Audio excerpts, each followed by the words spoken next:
Bonjour, bonjour. Donc on est actuellement encore à Ubon Ratchathani. Là on est au petit déjeuner comme on avait le petit déjeuner inclus dans la réservation de l'hôtel. Et dans le précédent vlog, je vous avais dit que je vous montrerai à quoi ressemble le petit déjeuner typique thaï.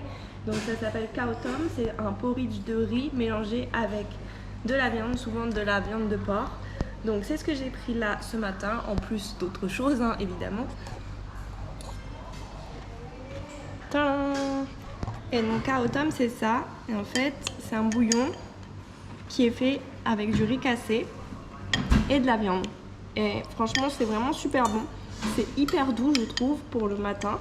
Et les Thaïs raffolent de ça, vous en trouvez absolument partout, à chaque fois qu'on est dans les hôtels il y en a. Bon, aujourd'hui on quitte Ubon Ratchathani pour Khon Kaen, donc c'est à 300 km. On a le bus là à 12h45 et normalement on devrait mettre 5 heures. Cette fois-ci on a pu le réserver directement sur 12 Goasia. Allez savoir, il y a des trajets qu'on peut réserver, il y a des trajets qu'on peut pas réserver, mais en tout cas on a préféré le réserver directement sur internet pour pas prendre de risques et avoir de la place. Et là pour ce trajet on a payé 294 bahts par personne. When it feels like I've been fading to the background, don't leave my room for like a week, don't wanna go out. But all these moments keep reminding me of just how you can't have the highs without the letdowns. I overcomplicate, I underestimate how easy. Et voici notre nouvelle maison pour 3 nuits. Donc le trajet de bus s'est super bien passé. On a mis exactement le temps qu'on devait mettre, c'est-à-dire 5 heures. Allez. Bon, voici la chambre du coup. Et là, on paye 13,58 €. Donc ça ne comprend pas le petit déjeuner, mais on peut le prendre en supplément. Donc on verra ça demain matin si c'est possible ou pas. Donc c'est un peu plus vieux, mais franchement pour la Thaïlande et surtout pour le prix, ça reste très très correct. Hop. Et on a ici la salle de bain classique. Voilà, voilà. On est au petit déjeuner de l'hôtel, donc ça coûte 100 bahts par personne. Ce n'est pas fameux, il n'y a vraiment pas grand chose, il y a quasiment rien en légumes, j'ai pris les derniers pour vous dire ça. Et il n'y a pas de fruits, vous avez du café, donc le Khao Tom habituel. Et voilà, c'est tout, des œufs, des toasts. Je pense pas qu'on y retournera. Donc aujourd'hui, journée off, donc là on va manger tranquillement et ensuite on va aller s'entraîner. Et après, on va faire la lessive comme d'habitude et on va également continuer l'itinéraire. Dans le dernier vlog, je vous disais que je répondrai à quelques questions dans cette vidéo. Et l'une des questions qui revient souvent, c'est comment on prépare précisément l'itinéraire, quel site on utilise, etc. Donc comme c'est ce qu'on va faire cet après-midi, je vous prendrai avec nous et je vous montrerai comment on s'organise pour préparer notre voyage.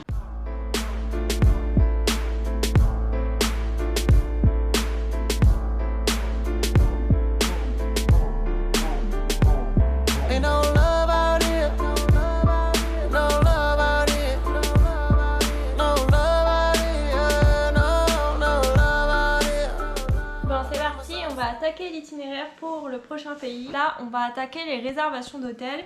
Mais du coup, pour vous expliquer comment ça se passe, en fait, il y a une préparation énorme en amont avant le départ. J'ai commencé à préparer l'itinéraire à peu près 1 an avant de partir. Donc en gros, j'avais sélectionné les pays qui nous intéressaient. Dans chaque pays, je regardais les incontournables et je cherchais aussi les endroits en dehors des sentiers battus. On va prendre l'exemple de la Malaisie, comme c'est un pays en plus qu'on a déjà fait, comme ça je ne vous spoil pas la suite.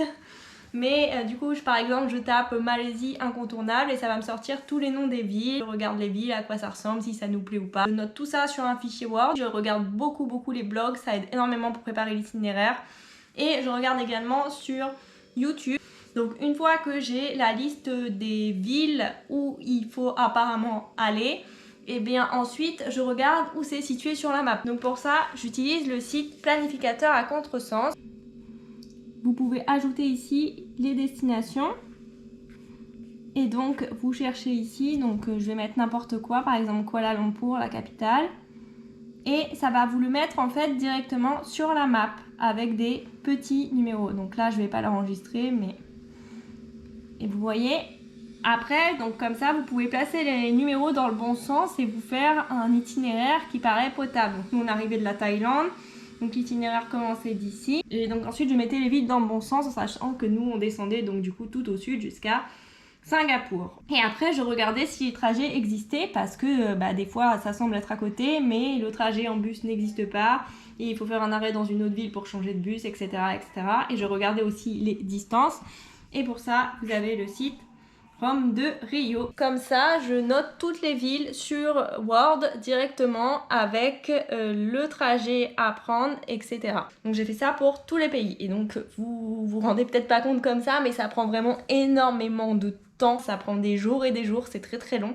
Il y a beaucoup de recherches à faire, surtout quand vous voulez en fait sortir des sentiers battus. Forcément, les choses moins touristiques ne sont pas mises directement en avant. Quand tous mes fichiers Word sont faits, donc ça s'est plus passé en fait dans le voyage. Je commençais à faire l'itinéraire plus précisément. Donc là, j'ai les villes où est-ce qu'il faut aller, mais je ne sais pas combien de temps on doit rester dans les villes et les points précis à voir dans chaque ville. J'ai mon fichier Word comme ça et en fait je vais venir le compléter. Là j'avais juste le nom des villes mis dans le bon ordre grâce à mon planificateur, juste ici.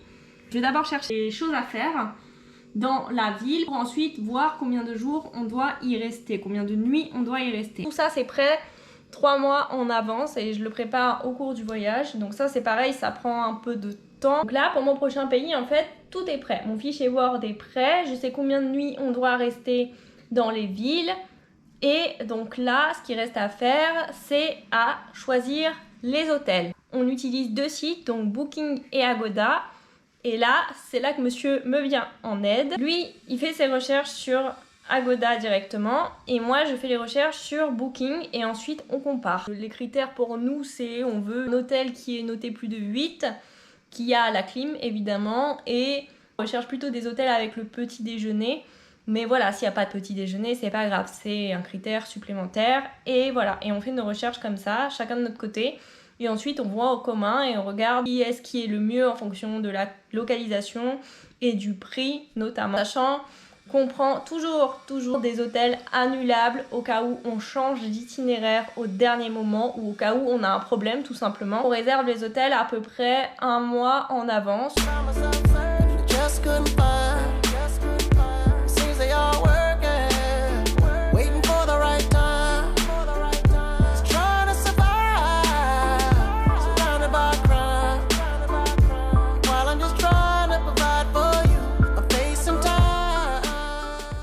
Petit point nourriture, on vient d'aller manger dans un boui-boui et en fait depuis qu'on est dans l'Isan on a remarqué que c'était pas du tout les mêmes plats que dans le sud de la Thaïlande. Dans le sud on mangeait quand même pas mal de pad thaï ou de riz frit au poulet et là dans l'Isan on en a quasiment pas. C'est beaucoup de poulet à l'ail ou alors on a aussi remarqué qu'ils mangent beaucoup d'insectes. Il y a énormément de stands sur les marchés avec des insectes et dans quasiment tous les plats, enfin dans tous les plats d'ailleurs, il y a beaucoup de basilic. Ils cuisinent énormément ici avec ça. Pareil, c'était pas le cas dans le sud. Donc voilà les petites différences niveau cuisine qu'on peut remarquer avec cette région de l'Isan.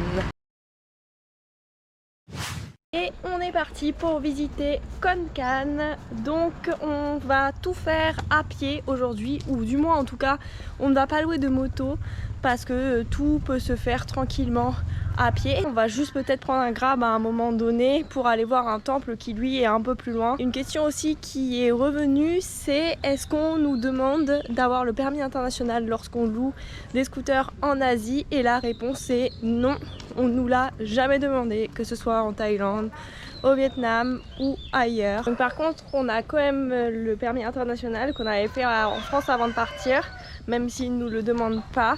Il nous a servi juste 2 fois, donc une fois en Thaïlande pour louer une voiture et une fois où on s'est fait contrôler par la police sur l'île de Langkawi en Malaisie.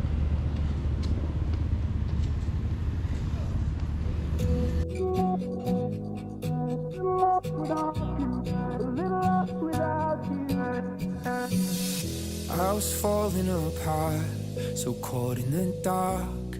Now that you're gone, I see it.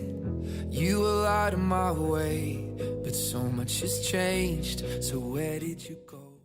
Donc là, à Khon Kaen, vous avez en fait un grand lac en plein centre-ville. Et franchement, c'est hyper agréable de s'y balader. Ça fait un peu penser à Hanoï, sauf que je trouve que le lac est beaucoup plus joli. Et notre but, c'est d'arriver ici. Tell me you love me, or tell me you're leaving. Don't keep me waiting here all night. 'Cause you weren't already ready for someone to stay right by your side.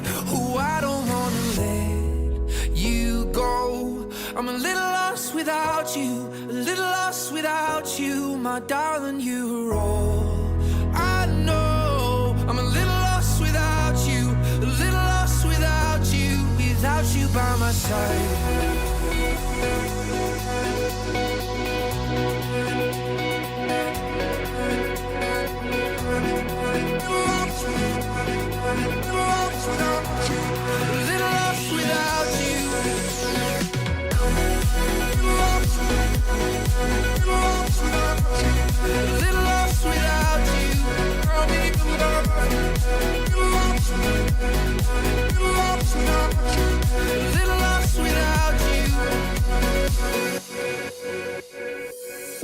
I lost count of the days, so lost in a haze. Wherever I go, I feel you. You say you needed some time to go back and find you. How could I know? Oh, tell me you love me, or tell me you're leaving. Don't keep me waiting here all night. 'Cause you weren't already ready for someone to stay right by your side. Oh, I don't wanna let. Donc on vient tout juste de prendre le Grab pour aller au temple le plus lointain. Donc là on est à 6 km de la ville. On a payé 98 bahts. Encore une fois, temple incroyable, en pleine nature. Il est tout blanc, tout neuf, il y a des fresques magnifiques. J'aime beaucoup l'ambiance de Khon Kaen, je trouve que c'est paisible. Il n'y a vraiment pas grand monde.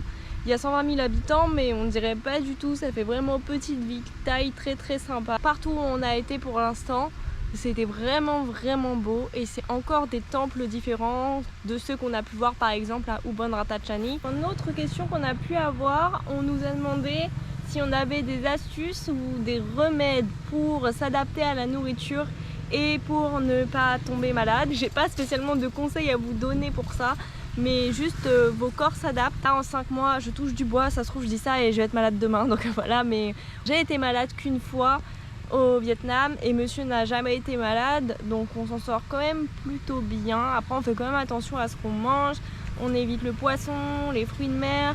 On mange très peu d'aliments qui ne sont pas cuits, notamment les crudités. On évite au maximum ce qui est salade, tomate, ce qui peut se nettoyer avec de l'eau en fait, parce que c'est ça qui peut nous rendre malade. Ce qui me donne mal au ventre, moi, de temps en temps, c'est les glaçons. C'est des glaçons qui font eux-mêmes avec de l'eau du robinet qui n'est donc pas potable. Bah là, ça me convient pas.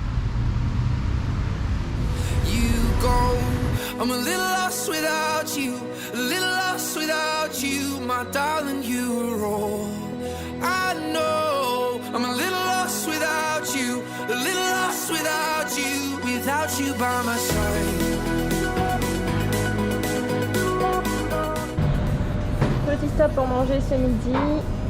Donc moi j'ai ce qu'on appelle des nouilles automne avec du porc dans un bouillon, et normalement vous avez aussi des sortes de petites ravioles, voilà, juste là. Ça c'est trop bon pour 50 bahts. Et monsieur a pris du porc avec une sauce rouge, je pense qu'elle doit être un peu sucrée, pour 50 bahts également. Donc je vais continuer de répondre à vos questions. On m'a demandé si on a beaucoup été confronté aux serpents pendant le voyage, vu que la personne est phobique. Et donc ça dépend en fait des pays. En Thaïlande, pas du tout, on n'en a jamais vu, même en allant dans des coins plus reculés. Après, en Malaisie, on en a vu une fois ou deux, mais pareil, c'était pas hyper fréquent. Au Vietnam, on en a vu beaucoup plus, peut-être une dizaine de fois, surtout dans la campagne. Et ensuite en Corée, pareil, on en a vu pas mal, mais on allait énormément dans les parcs nationaux. Donc après, ça dépend ce que vous faites et où vous allez. Dans les villes, vous en verrez pas. Ensuite, on m'a demandé à quel moment on s'était senti prêt financièrement pour cette aventure. Est-ce qu'on s'était fixé un objectif? Quel est notre ressenti après quelques mois? Et est-ce qu'on est toujours autant enthousiaste? On a commencé à économiser à peu près 1 an et demi avant de partir. Et on s'était dit, on veut partir avec 15 000 € chacun. Alors notre ressenti après quelques mois, il est extrêmement positif. Ce qui me surprend le plus dans ce voyage, c'est la différence entre les pays. Parce que je pensais vraiment pas que ce serait aussi marqué. J'ai pas mal voyagé en Europe et je trouve que c'est beaucoup moins marqué en Europe. Ça va être des différences moindres. Alors qu'ici, vraiment dans chaque pays, la culture, la manière de vivre, la manière d'être, tout est archi différent. J'avais peur de me lasser en fait au bout de 6 mois, 8 mois, 10 mois en Asie. En fait, absolument pas. Et donc oui, toujours autant enthousiaste. Ça ne change pas. Toujours cette soif de découvrir de nouveaux endroits, de nouvelles traditions, de nouveaux aliments. Je crois que j'ai fait le tour des petites questions. Pour conclure sur Khon Kaen, on a vraiment aimé. C'était vraiment différent, encore une fois, des autres endroits qu'on a fait dans l'Isan. J'ai vraiment aimé l'ambiance de la ville avec son grand lac.